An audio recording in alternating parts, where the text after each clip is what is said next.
Hello, everybody. Good afternoon. Thank you for being here. Thank you for the invitation.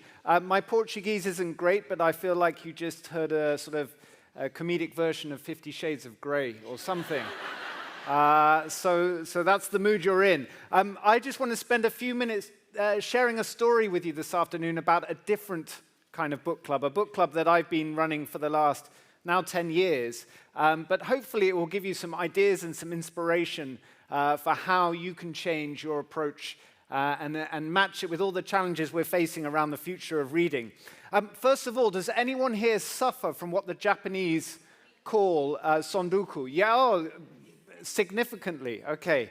So this is what the Japanese call basically the growing pile of books on your bedside table that it grows faster than your ability to read them. This could be also on your e-reader. It can be elsewhere. So they identified this problem of human curiosity and our minds being greater, our desire to learn being greater than our ability to consume a long time ago. And of course, this problem has been accelerated, right, in this current age. So we'll come back to that. I believe, and I think a lot of you share this, that we are what we read. And this is why this is a problem right now, because the world of reading is changing.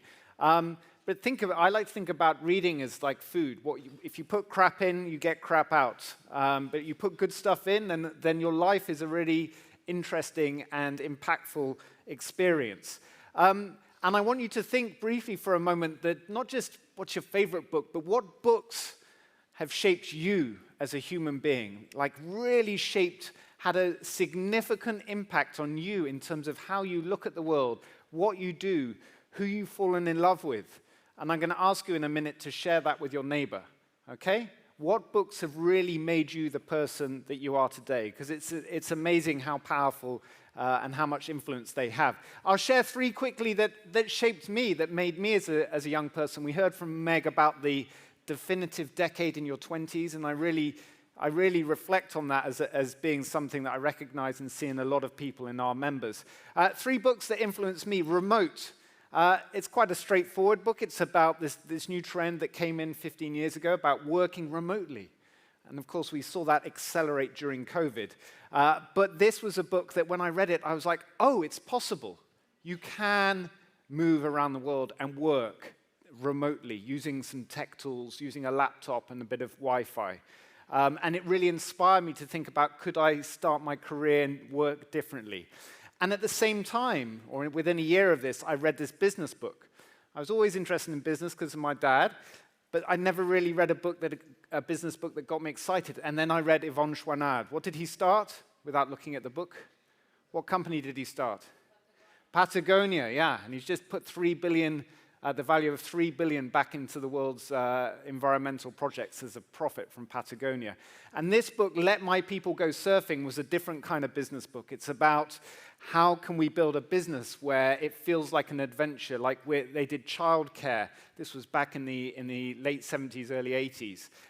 They went surfing at the weekend, climbing at the weekend, and the whole philosophy of environment and people first before profit was there in the practice of the business of Patagonia from the start, and look at what it's achieved over the last 40 years. And then the third book that had an influence on me, maybe more in a hedonistic way, which a lot of us are in our 20s, right? We're looking for that kind of adrenaline and that adventure, was a little book called The Beach. Now, you may have come across it as the film with Leonardo DiCaprio, and it's about a group of 20-somethings that run away to this beach in Koh Tang and try and set up a community. And of course, the utopia becomes a dystopia. But like often, a story that often is negative, it attracts a lot of attention for what it might be as well, the positive side. And it inspired me, combined with those two previous books, Working Remotely, Purposeful Business, and The Escapism of the Beach, to start my first business, which was an ecotourism project that we crowdfunded online in 2005, so a long time ago, and we managed to set up a community on this island in Fiji, and we leased the island, and we built a business, and I lived on this island for 5 years. And I honestly believe that about 70% of the reason that I started that project was because of those three books, and a couple of people saying, go for it. So books make us who we are. So you've got 1 minute with your neighbor. What book You've got 30 seconds each, not long. What book has had a massive impact on your life? Go. Talk to your neighbor.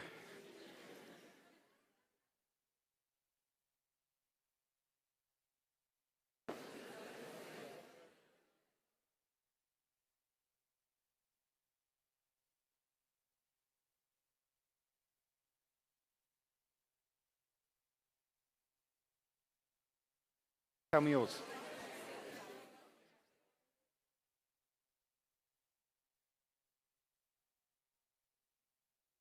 Make friends and influence people. Ah, Yeah, definitely. why? Because it's a way connecting with people that it's so practical and so. And it's helped you? Sorry? It's helped you?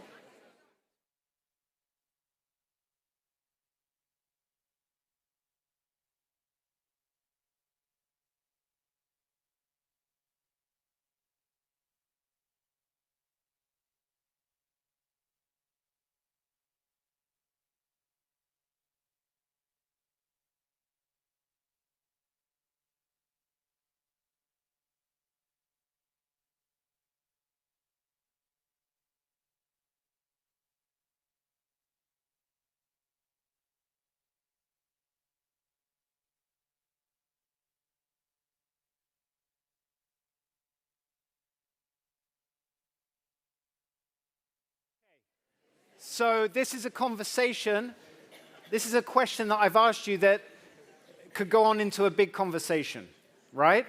Ava just shared with me how to make friends and influence people really has had a big impact on how she has conversations and builds relationships with people. The right book at the right time changes our lives, and they make us who we are. Please carry on that conversation. And we've just participated in what a great book club experience is, which is very simple. You just ask people about the books that's had a big impact on their life. So yes, I think probably like many of you, reading has shaped my ideas, reading has shaped my ambition, and it's shaped my life. But Houston, we have a problem. We've been talking about this problem, right? And this problem is real and it's big. Okay, our passion and our interest and our instinctive curiosity is being challenged. Some of you right now are scrolling. This is okay, I'm not judging you, especially if you're sharing my story with your million influencers. Where's Pedro, who's talking next? He's got 1 million followers in Brazil. So yeah, we have this problem, and it's so powerful and so many chemical releases, and we've heard about this, why it happens. So we have to tackle this problem. We also have this, related to this, because we're living in a distracted age, our ability to consume and read well, and so book clubs become this thing where, like, no one's really read the book, and so book clubs are struggling, communities around reading are struggling because, hey, I didn't have time, I've been distracted, etc. And then you have the likes of us, and I think a lot of people, actually, our curiosity, it's human nature, it's not going away. We want more. I said, no, more books, right? We want it. The challenge is how. How do we do it? And yes, do you need more books in our life? Yeah, 75% yes, and also yes. So publishers, this is good news for the future. Human curiosity exists. So we asked ourselves this question. My friend and I, in 2015, we were traveling, we compared our Kindles, and we both had about 50 books on our Kindles. Like 40 of them were non-fiction, a lot around the kind of books I've just shared. And the majority of the books on both our Kindles were no further than 25% read. Chapter 3 is the death zone in non-fiction, right? The introduction, the blurb, the intro, that's good. We're hooked in, right? Once we get to chapter 2 or 3, it's on to the author. The author better be good, because that's the meat of the argument. And often we find out that this book should have been a blog, right, in that moment.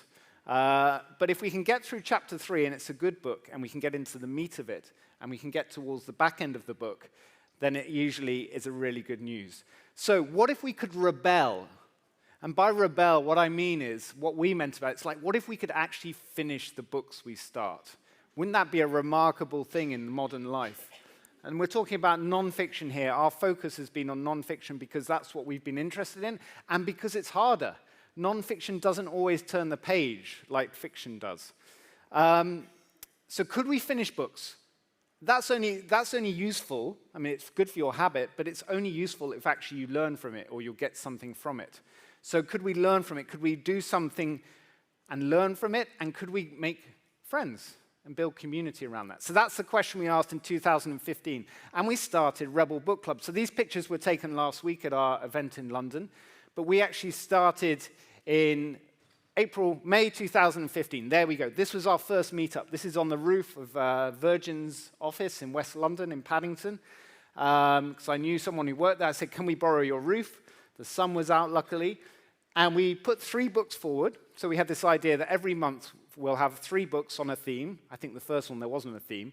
And the people that join this club, they would choose, they would vote on which book we would read, and then a month later, we would nudge them on their reading goals through the month and share a bit of content around the book.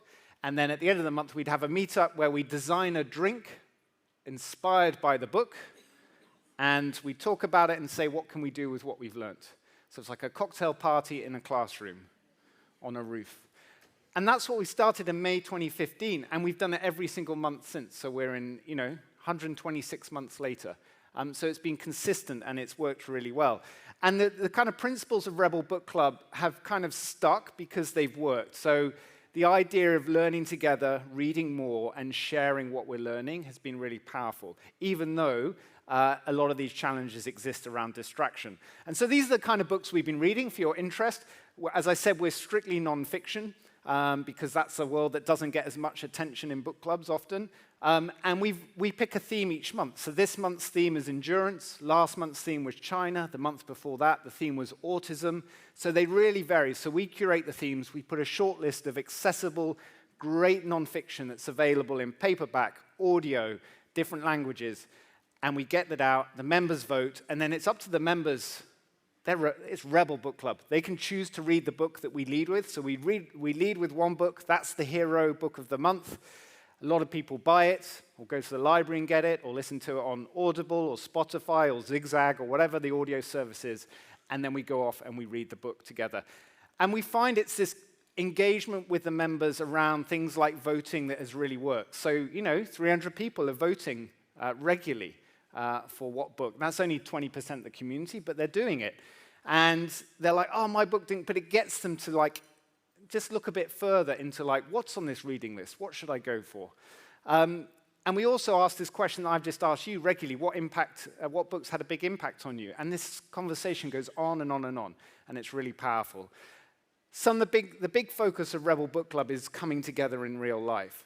And it's amazing how sometimes books that you think, or themes that you think, this won't necessarily be great as an event, turn out to be some of the most impactful and memorable, and for a few people each time, potentially life-changing. So, just to share a couple, Lost Connections. Anyone read Johann Hari? About the mental health crisis in the last 20 years. He explains it really well. I remember this event because it was in Soho in London, and we had a small co-working space. We were expecting about 50 people. We got about 80 people signed up, so I was like, okay, it might be a bit tight. 250 people turned up. Basically, the event had been duplicated by mistake, and more. Anyway, the police came along because there was a queue down the street, and the police were like, what's this club? What's this new club? We can't have people queuing down the street, across the road. What's this nightclub? I said, no, it's a book club about mental health. And we had to take half the members to a cocktail bar in Soho with some drag queens dancing because to talk about mental health. Anyway, I'm sure we healed all our minds that night. Talking of healing minds, this book, How to Change Your Mind, The New Science of Psychedelics, amazing book, and Netflix series. So we had this event where we had 150 people, and we talked about the book. And then we said, does anyone want to share a psychedelic experience? Silence. But I knew there was one person in the room who was willing to share. He was called Tom Love. Perfect name, right? And so Tom came up, and he talked about his psychedelic experience. And then another person said, can I come and share? And then another person. And then we had about 50 people up here sharing. And then the people in the audience were like, oh my God, am I the only one who's never taken psychedelics? So yeah, we changed some minds that night. Sleights of mind, I think you've got a magician tomorrow. We a book about magic and what it can teach us about sales and human relationships. And we did amazing. The book, honestly, not great. but the insight's incredible, and the impetus from it really powerful. Attached, all about relationships. We had a big date night, but everyone understood the psychology of what was going on behind what people were saying, so that changed the outcome of the dates and messed up a few relationships and started some more. And then we've collaborated with amazing artists and people and learnt about different kinds of careers like Stormzy and music. So, how do we choose? This is really hard if you're trying to build community around a book club, because there's so much, right? We could read for the next 1,000 years and we wouldn't make a big dent. So how do we choose? Because what we choose is really important. We try and focus on our diversity of publishers. Big publishers and small publishers doesn't mean great book, bad book, but we try and support smaller publishers where we can. And we also try and understand why members choose. So we've spoken to our members a lot over the years. What's the most common reason for buying or borrowing a non-fiction book? Because someone else said it was great. I mean, I'm sure that's what you see across the industry. Because Rebel Book Clubs recommended it to them. The trust is there. When we lead with these books, they buy these books. And we're not Oprah's book club. We haven't got millions of followers, or even Pedro. But we've got an audience who follow the guidance of what we say. Often the books that we think won't fly become huge hits in the club and are recommended beyond. Rebel Book Club's now running in lots of cities. We're big in London. We're coming out of COVID. We did a lot online during COVID. Now we're growing in different cities again. And maybe if anyone here fancies doing this here in Lisbon, because we're not in Lisbon yet, then we'd love to work with you. So here's some lessons, and I want to talk briefly about habits that we've learned, and then community building tactics, because that's something we've learned a lot about as well. So yeah, we've been running for 125 months in a row. We've never missed a month. We've had thousands of people participate. I should explain the business model really briefly. From day one, on that roof in May 2015, we charged people to be part of Rebel Book Club. £15. Our goal was, could we get 15 people to spend £15 in 30 days with us, and then we'll put on a good event. And we got 24. And then it was like, well, let's do it again. And so what I've loved about Rebel Book Club, it's been the anti-ambitious startup. It's been a project that we've just gone, oh, let's do it again, let's do it again, let's do it again. And it's just kept rolling on and on. And we're not a huge club yet, or community, but the impact has been really significant, and the consistency has been really effective. One of the things that I'm proudest of, and I think is a really interesting insight, is the impact in terms of turning people's reading into action. So actually turning their insights, even if they've not read the book, they might have listened to the podcast or come to the event. They're like, I'm going to take that and put that back, and we share the actions of the community. And then there's loads of splinter groups. We have a big group called the Unsung Sisterhood, which is for women who are growing, having adult lives, choosing not to have children. And that's become quite a big community within Rebel Book Club because of a book we read called Women Without Kids, which we weren't expecting. So Meg gave us the pro version of this. I'm going to give you the Rebel Book Club version of this in a minute. How can we help? What we've learned in terms of building healthy reading habits, it's just habit stacking, 30 minutes a day. Suddenly it's 30 books a year. We have lots of people who join us because they want to improve their reading habit and upgrade their people, their community. And they start by 1-2 books a year. Now they're reading 20 or 30. So it really does work. And actually, the learning, reflect, apply, this is basic education model, right? But it's not just read. It's doing some reading and then learning, reflecting, and applying, but doing it in a fun way. The thing it's interesting, the carrot and the stick, I don't know what the Portuguese is for that, but that kind of like push people to act versus inspire people to act. And we use both at Rebel Book Club. So we do goals. We do say, right, you've got to get this much done if you're reading with us this month. It's another 20 pages a day. That sometimes intimidates people, and other people like the inspiration of, like, we've got a really exciting speaker. We designed a really good cocktail this month around the theme.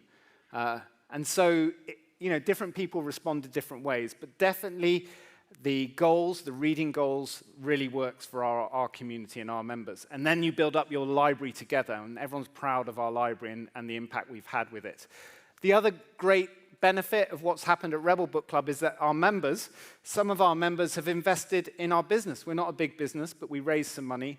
And about 80% of that money raised came from are members, of which 70% were women under 30. Not your typical crowd of investors, but they backed Rebel Book Club because they love the impact it's having.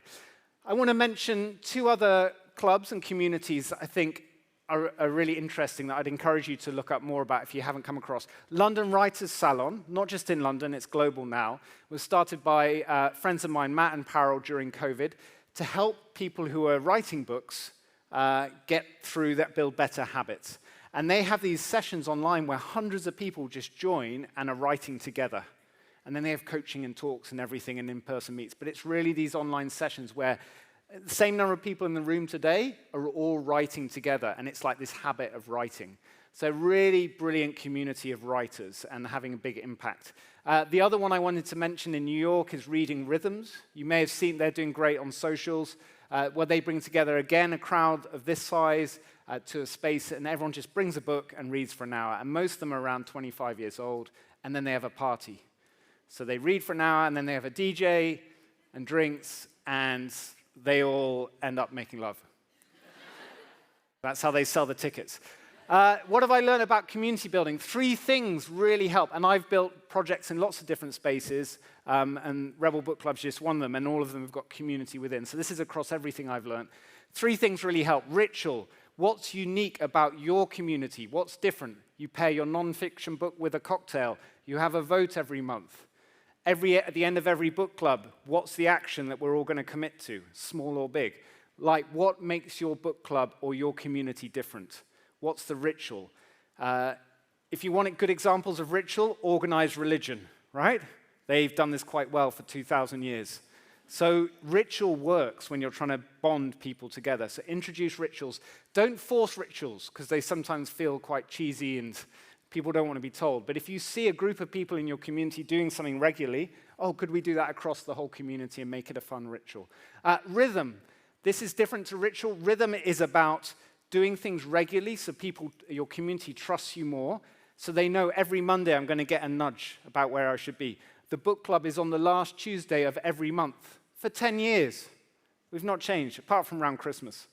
Last Tuesday for 10 years. So it's just rhythm. People know we can rely on this. It's structured.